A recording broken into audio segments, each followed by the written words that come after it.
Hola, bienvenidos a un episodio más de Abogacía Trabajando. Soy Rodrigo García y el día de hoy tendremos como invitado al comisionado presidente del InfoCDMX, Arístides Guerrero García, para conversar justamente del InfoCDMX. ¿Qué es este instituto? ¿Cuáles son sus funciones? ¿Y qué viene a futuro en el tema de la protección de datos? Acompáñenme.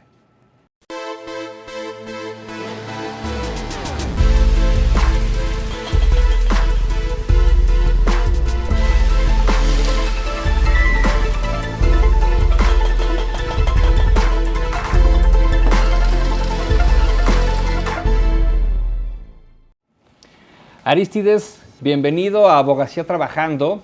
Para mí es un gusto tenerte aquí como comisionado presidente del InfoCDMX en este espacio de la Barra Mexicana Colegio de Abogados, justamente para hablar y conversar, pues un poco qué es, para que la gente entienda de qué va el InfoCDMX, quizá un poco sus funciones principales, pero sobre todo a lo mejor qué viene en tema de protección de datos en Ciudad de México, a lo mejor en el país.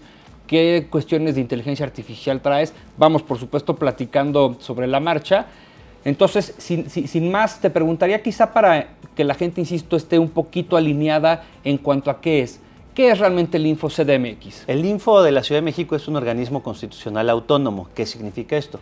Significa que no pertenecemos a ninguno de los tres poderes tradicionales, significa que no pertenecemos o no emanamos de ningún partido político, es decir, somos totalmente independientes de cualquiera de las fuerzas políticas y nos dedicamos a tutelar dos derechos principalmente: el derecho de acceso a la información y el derecho a la protección de los datos personales. Somos un colegiado y semana con semana resolvemos recursos de revisión en materia de acceso a la información y en materia de protección de datos personales. ¿Cómo está, digamos, compuesto? O sea, ¿cuántos comisionados hay dentro del instituto? Actualmente somos 5 personas comisionadas y es el equivalente al órgano garante nacional, que es más conocido, que es el INAI. El INAI tiene 7 personas comisionadas. En el caso del Info somos 5 y sesionamos semana con semana, todos los miércoles. Y digamos, ¿se eligen similar a los del INAI? Se eligen a través de un proceso abierto en el que hay participación de la academia, de las organizaciones de la sociedad civil, y es el Congreso de la Ciudad de México quien toma la determinación. Perfecto, perfecto. Veo que traes aquí un poco una imagen, quizá que nos hables. Justamente entiendo, hay un nuevo chat con el cual se puede, un chatbot con el cual se puede interactuar. Para que a lo mejor nos platiques cuáles son las vías que tenemos, por ejemplo, para a lo mejor alguna queja sobre alguna violación en tema de datos personales. La verdad es que el derecho a acceso a la información y el de protección de datos personales son dos derechos muy nobles. Vámonos al primero, el derecho a acceso a la información. Cualquier persona podría preguntar cuánto costó el grito de independencia, la celebración que se haya realizado, o cuánto costó llevar a cabo determinado bacheo en una calle, cuánto gana el jefe de gobierno, cuánto gana un comisionado, cuánto gana un diputado, cuál es la normativa aplicable en la Ciudad de México, la estructura, quiénes están trabajando, con qué empresas se está contratando determinado servicio, determinada obra. Y es tan noble este derecho que el derecho a acceso a la información no requiere que acredites interés jurídico ni interés legítimo. ¿Qué significa esto? Que cualquier persona de manera anónima puede presentar una solicitud de acceso a la información, puede hacerlo vía correo electrónico, vía Plataforma Nacional de Transparencia. De hecho, es la vía más común a través de la cual se presentan solicitudes de acceso a la información. Es ingresar a cualquier buscador de internet, con poner PNT, inmediatamente va a redireccionar a la Plataforma Nacional de Transparencia y se puede empezar a interactuar y a preguntar absolutamente lo que se quiera. En el caso de la Ciudad de México, por ejemplo, tú podrías preguntar cuánto costó la compra de una pluma, ¿no? O la compra de determinadas plumas que son insumos de oficina. El sujeto obligado, es decir, el ente público, y por sujeto obligado vamos a entender a cualquier ente que reciba y ejerza recursos públicos, llámese Poder Ejecutivo, Legislativo, Judicial, pero también partidos políticos, también fideicomisos, también sindicatos, tiene la obligación de responder en 9 días. En caso de que no responda, es cuando ya se interpone lo que llamamos un recurso de revisión, que es un recurso que se sigue a manera de juicio y en el que nosotros ordenamos a que entreguen la respuesta. En el ejemplo que te ponía, ¿cuánto costaron las plumas probablemente? ¿De qué color y cuántas compraste? ¿No? Probablemente el sujeto obligado es el ente público, la alcaldía, contesta, compré 100 plumas y eran de color negro. pero no contestó cuánto costaba cada una de las plumas o cuánto le costaron las plumas. Es ahí donde la respuesta está incompleta, acude al Info, se presenta el recurso de revisión y en sesión pública nosotros ordenamos a que entregue la respuesta faltante, la información faltante. ¿Y ese recurso cuánto tiempo toma más o menos, digamos, en ser respondido? La solicitud 9 días, se puede ampliar, o el ente público puede ampliar 7 días la respuesta, y en el caso del Info de la Ciudad de México, en 15 días aproximadamente ya estaríamos sesionando para que se obtuviera la respuesta. Pues son respuestas muy rápidas, la verdad. O sea, son plazos muy cortos. Son plazos cortos y tratamos de hacerlos cada vez más cortos a través de lo que decíamos hace rato, a través de la inteligencia artificial.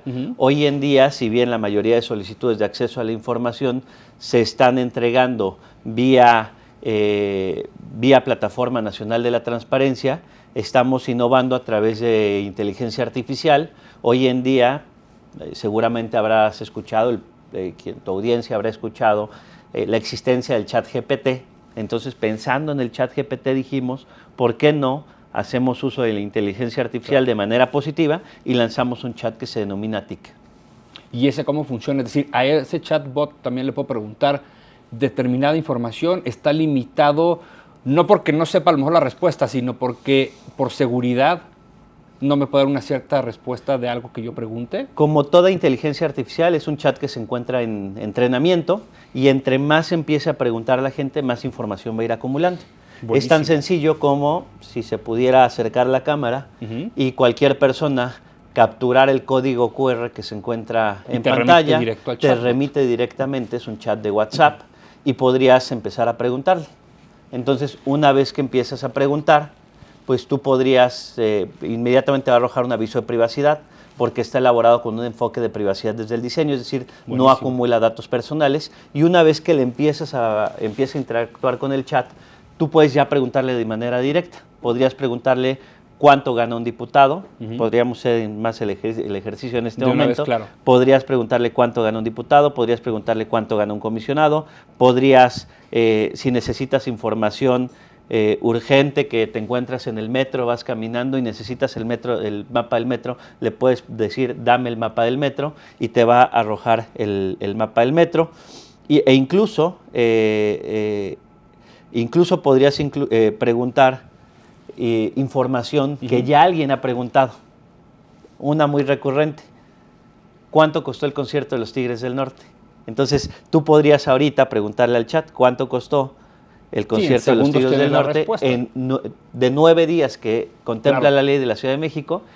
A 9 segundos puedes obtener no solamente cuánto costó, sino hasta la factura de dicho concierto que se llevó a cabo en el Zócalo de la Ciudad de México. Entonces, pretende revolucionar completamente el derecho de acceso a la información y agilizar la respuesta, descargar de trabajo a muchos de los sujetos obligados, porque si ya está la respuesta del chat, significa que alguien ya lo preguntó. Totalmente. Entonces, muchas veces la misma pregunta se le realiza al sujeto obligado 20, 30, 40 veces, y para evitar esta carga de trabajo de estar respondiendo, directo el chat. en el chat directamente, 9 segundos ya lo obtienes, y es un chat que surgió en el Info de la Ciudad de México. Actualmente ningún otro órgano garante en el país lo tiene, aunque ya estamos en proceso de celebración de convenios de colaboración para que este chat pueda implementarse en otros órganos garantes del país. La verdad es que felicidades por ese trabajo, Arístides. Me parece importantísimo, no solo por la agilidad. Al final del día, hoy cada vez está mucho más revolucionario el acceso a la información. Definitivamente la gente lo que busca es eso: rapidez, certeza y por supuesto la transparencia en cualquier información que ellos soliciten, sobre todo para entender a lo mejor desde el costo, como ven, desde un concierto que hubo, hasta cuánto gana tal funcionario, para salir de muchas dudas, porque luego hay también información de que si ganan más que uno o más que otro, etcétera. Entonces yo creo que todo este tipo de avances me parecen totalmente plausibles. La verdad es que muchas felicidades a ti como comisionado presidente y al Info CDMX, y qué bueno que lo vayan o quieran, digamos, expandirlo a lo mejor a otros organismos y demás. Sobre este mismo tema, Arístides, te preguntaría justamente, ¿cuál es el futuro de la protección de datos en la Ciudad de México? El futuro de la protección de datos personales, y creo yo que es hacia donde nos vamos a empezar a enfocar los órganos garantes, como lo decíamos al principio. Somos un instituto de transparencia, pero también de protección de datos personales. Hay otros países como España, que tienen el Consejo de la Transparencia. Y va muy avanzado en ese tema, Y tienen aparte la Agencia Española de Protección de Datos Personales, que va muy avanzada, porque la Ley 3/2018 incluye un título, el título 10, que contempla la protección de datos personales en el entorno digital. ¿Qué significa esto? A ver, hoy en día, mi querido Rodrigo, invito a todo el público a hacer este ejercicio. Hoy en día estamos pasando gran parte de nuestra vida en este teléfono, en Internet. Hagamos el ejercicio, vayan todas y todos al apartado de configuración, después de configuración, bienestar digital, y después de bienestar digital, vean cuánto tiempo pasaron en pantalla en promedio la semana pasada. No soy adivino, pero seguramente les va a arrojar que entre 4 y 6 horas diarias en pantalla. De acuerdo al INEGI, los mexicanos y mexicanas estamos pasando alrededor de 4.8 horas diarias en pantalla. Y los jóvenes de entre 18 y 25 años de edad son 6.3 horas diarias en pantalla. ¿Qué significa esto? A ver, vamos a hacer el ejercicio. El resultado que les den su teléfono celular, multiplíquenlo por 365, que son los días del año, divídanlo entre 24, que son las horas de un día, y les va a arrojar que están pasando alrededor de 2 meses y medio o 3 meses al año en el teléfono móvil. O sea, 3 meses de nuestra vida estamos aquí. Es decir, ya estamos pasando gran parte de nuestra vida en el entorno digital. Sí. ¿Qué significa eso? Que hoy nuestro teléfono puede saber dónde estuve en la mañana, dónde estuve ayer, dónde estuve hace una semana, guardar el historial, puede saber qué productos compro, puede saber cuáles son mis preferencias, puedo saber qué me gusta comer, puede saber absolutamente todo de mí. Sí. Entonces, toda esta información que se está acumulando en estos dispositivos implica un tratamiento de datos personales, porque el hecho de que este teléfono sepa mi ubicación, pues eso implica un dato personal, datos personales que están en el entorno digital y que muchas veces no nos damos cuenta. A veces cuando nosotros vamos a la farmacia nos ofrecen una tarjeta de lealtad, nosotros muy contentos porque probablemente nos van a dar algún producto gratuito, cuando en realidad estamos nosotros entregando nuestros datos personales, y cuando creemos que un producto es gratis, en realidad pues probablemente el producto somos nosotros. Correcto. Como ocurre en redes sociales. Nadie paga por Facebook, nadie paga por Twitter, nadie paga por TikTok. Cuando creemos que un producto es gratuito, probablemente quien es el producto somos nosotros mismos. Y ese tema me parece importantísimo y qué bueno que lo tocas, porque en ocasiones, incluso a lo mejor hay gente que dice, no, yo no tengo redes sociales, o pues no, yo no uso por temas de justamente privacidad de datos y demás. Al final del día, cualquier información nuestra en la red, pues prácticamente, digamos, es pública, y nosotros mismos muchas veces, a lo mejor consciente, en ocasiones inconscientemente, estamos dando información de más a quien sea, a una plataforma, como tú dices, a un establecimiento, con datos que pueden ser utilizados y que luego en ocasiones, entonces por eso, estamos en ciertas bases de datos en donde recibimos llamadas o un mensaje o una particularidad. ¿Qué hace, digamos, el InfoCDMX ante alguna violación, por ejemplo, de privacidad de datos en una plataforma, en una red social? Aquí hay que distinguir también la esfera de competencias. Correcto. Porque el Info de la Ciudad de México se encarga de la protección de datos personales únicamente en posesión de sujetos obligados de la Ciudad de México, es decir, solamente entes públicos. Llámese Jefatura de Gobierno de la Ciudad de México, alguna Secretaría de la Ciudad de México, el Congreso de la Ciudad de México, el Poder Judicial de la Ciudad de México, algún organismo autónomo en la Ciudad de México, o si un partido político de la Ciudad de México local llegara a publicar información o utilizar nuestra información, también es el Info de la Ciudad de México el competente. Pero en lo que se refiere a protección de datos personales en posesión de particulares, la legislación aplicable es la ley federal y la competencia es exclusiva del INAI, que es el órgano garante nacional. Correcto. Entonces, el Info de la Ciudad de México se encuentra muy limitado por lo que respecta a la protección de datos personales que circula en las redes sociales o en páginas de internet de privados. Si se trata de información en páginas de internet de un ente público de la Ciudad de México, es entonces cuando el Instituto de la Ciudad de México, el Info de la Ciudad de México, sí resulta competente.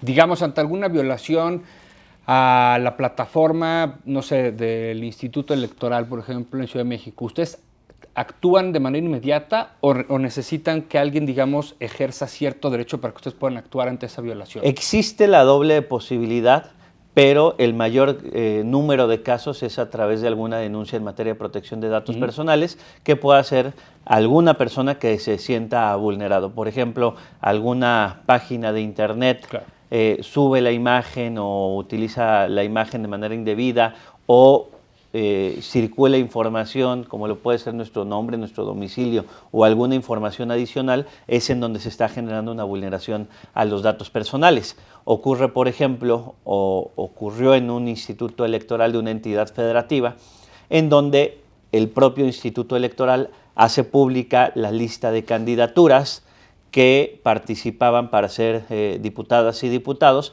pero que participaban bajo la acción afirmativa de persona con discapacidad. Entonces un instituto electoral no solamente publicó la lista de quiénes eran los que participaban, sino en aras de potenciar y alegando la máxima publicidad, publica también el expediente clínico. Eso fue, por ejemplo, una vulneración a los datos, porque además los datos personales o el estado de salud implica una categoría especial, que son los datos personales sensibles. Entonces, ahí se generó, por ejemplo, una vulneración a los datos personales, pues de estas personas que estaban participando como candidatas y candidatos bajo la acción afirmativa de personas con discapacidad, en donde sí era pública la lista de las personas candidatas, pero no era público esos datos, el expediente clínico. Claro, totalmente. Por ahí vi que traías algo acerca de me parece es un código, digamos, de derechos. ¿Qué nos puedes comentar al respecto? Decir que México está muy retrasado en cuanto a la legislación en materia de protección de datos personales. Tenemos dos legislaciones. La Ley Federal de Protección de Datos Personales en posesión de particulares, esta es del año 2010. Y luego la Ley General de Protección de Datos Personales en posesión de sujetos obligados, es decir, privado y público. Correcto. Privado año 2010, público año 2017. Vámonos al sector privado. En el sector privado la legislación, o imaginemos cómo era México, cómo era el mundo en el año 2010. En el año 2010, pues Facebook apenas estaba penetrando en Latinoamérica. Tú y yo empezamos con una red social que se llamaba High Five, recordarás. Facebook apenas estaba penetrando. Twitter, ahora ex, todavía no tenía o todavía no se utilizaba. TikTok ni siquiera existía, las compras a través de Amazon no eran tan comunes, el estar llevando a cabo también servicio de comida a domicilio tampoco era tan común, pero empieza a generarse toda una revolución en los datos personales y se ve acentuada principalmente a raíz de la pandemia COVID-19, en donde empezamos a trasladar nuestra vida al mundo digital. Las clases empezaron a hacer en línea, consultas médicas en línea, incluso consultas de abogadas en línea. Entonces empezamos a llevar parte de nuestra vida al entorno digital y vamos viendo que México no estaba preparado. El mundo sí. Francia desde el año 2016 ya tenía la ley de la República Digital Francesa, previo a la pandemia. España desde el año 2018 ya tenía la ley 3/2018, protección de datos personales en el entorno digital. Y en el mundo empiezan a surgir las cartas de derechos digitales, la Carta Española de Derechos Digitales, la Carta Iberoamericana de Derechos Digitales, y México no contaba con una Carta de Derechos Digitales. Entonces, en el Sistema Nacional de Transparencia lanzamos un documento que se denomina Carta de Derechos de la Persona en el Entorno Digital. Esta carta se puede descargar también con este código QR y lo que hace es, a manera de código de buenas prácticas, porque también hay que decirlo, los órganos garantes no tenemos facultades para emitir o crear legislaciones, es facultad del Poder Legislativo.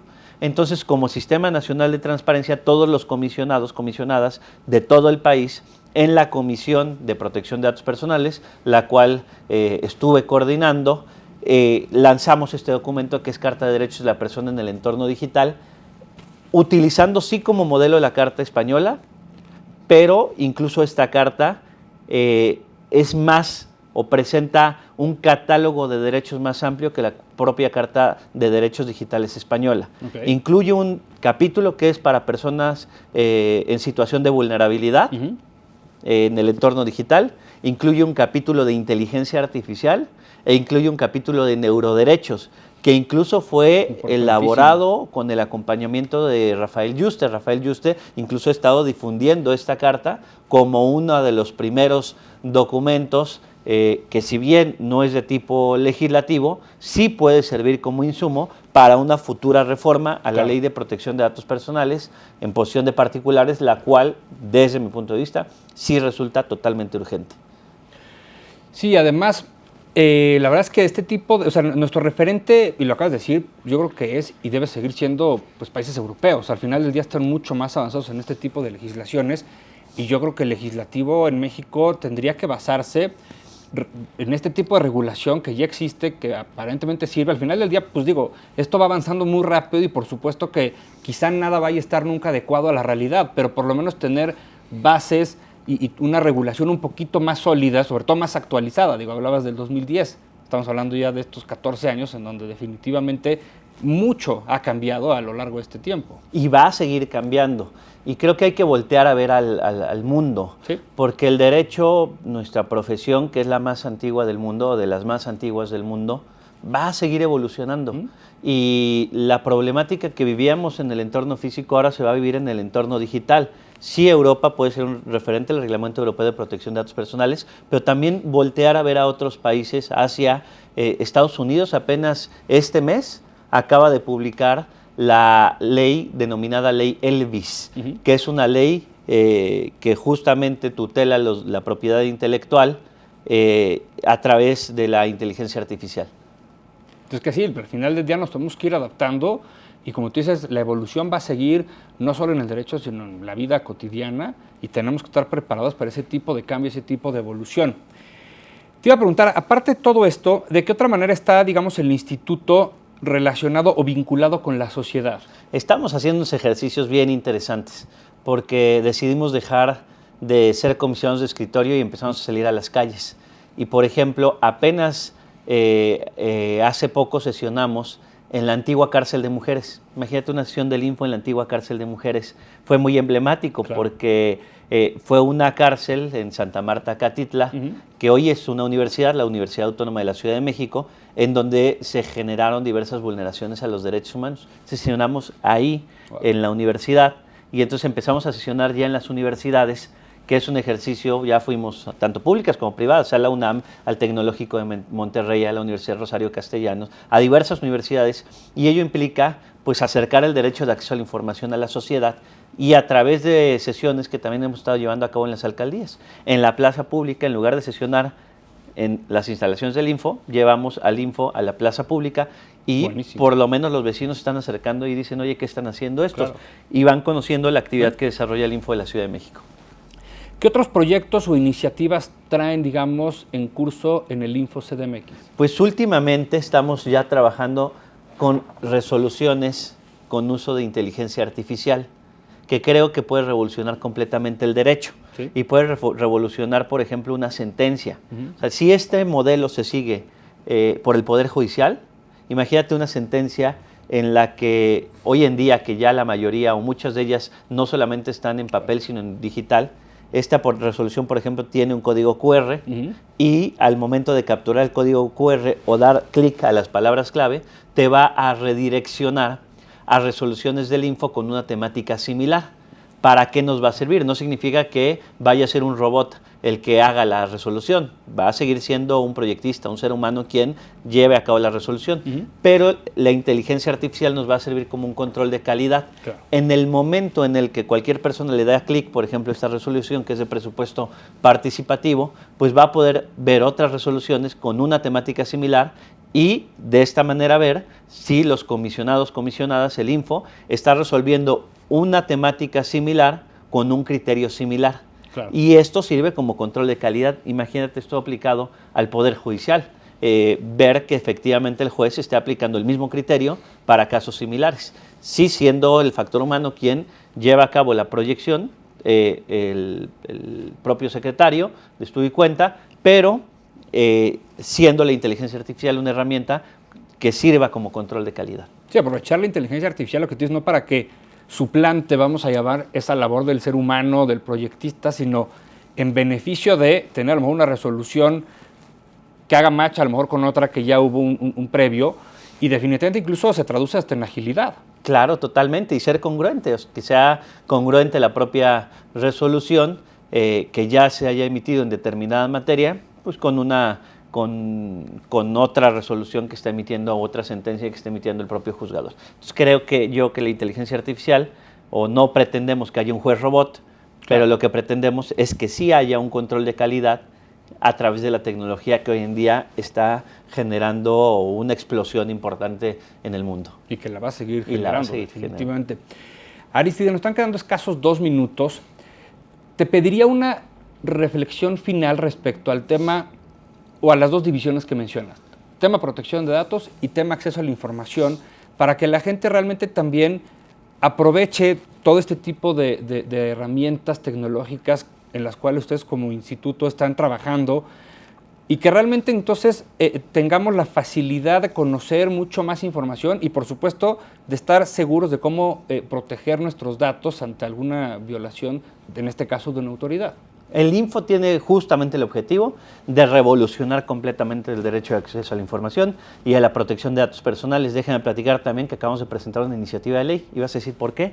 Si tú no eres legislador, la Constitución de la Ciudad de México nos otorga facultades para presentar iniciativas de ley y presentamos una iniciativa de ley para que todos los entes públicos cuenten en sus páginas de internet con un software que permita a las personas con discapacidad navegar. Por ejemplo, una persona con ceguera que pueda navegar a través de comandos de voz. Es un software que se denomina Integrados y que además, pues la maravilla de esto es que es un software que crea el Instituto de Transparencia de Sinaloa, es gratuito, nos lo proporcionaron a nosotros Info Ciudad de México y nosotros lo estamos compartiendo con todos los entes públicos de la Ciudad de México también de manera gratuita, pero lo que queremos es que no sea una cuestión solamente de querer, sino que sea una obligación también para cualquier ente público.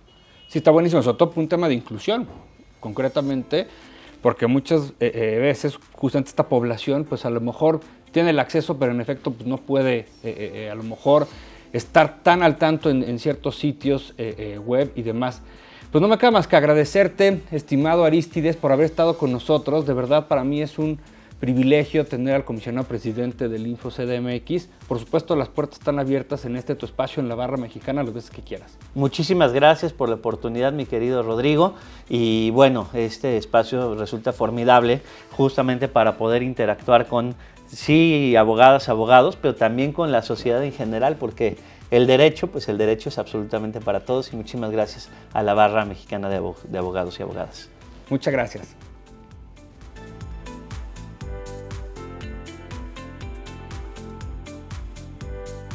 Muchas gracias por habernos acompañado a un episodio más de Abogacía Trabajando. Ya lo comentaba Arístides como comisionado presidente, toda esta proyección a futuro, lo que están haciendo, el tema del chatbot, la agilidad con la que podemos tener, digamos, este acceso a la información para solicitar cualquier dato, cualquier duda que tengamos respecto a alguna dependencia de gobierno, a algún funcionario. Me parece que está haciendo una labor muy interesante el Info CDMX con todo el tema inteligencia artificial, tecnología. Los invito a que, digamos, participen en toda esta serie de tecnologías, la página web, la inteligencia artificial que nos ofrece Info CDMX y los espero en el siguiente episodio de Abogacía Trabajando.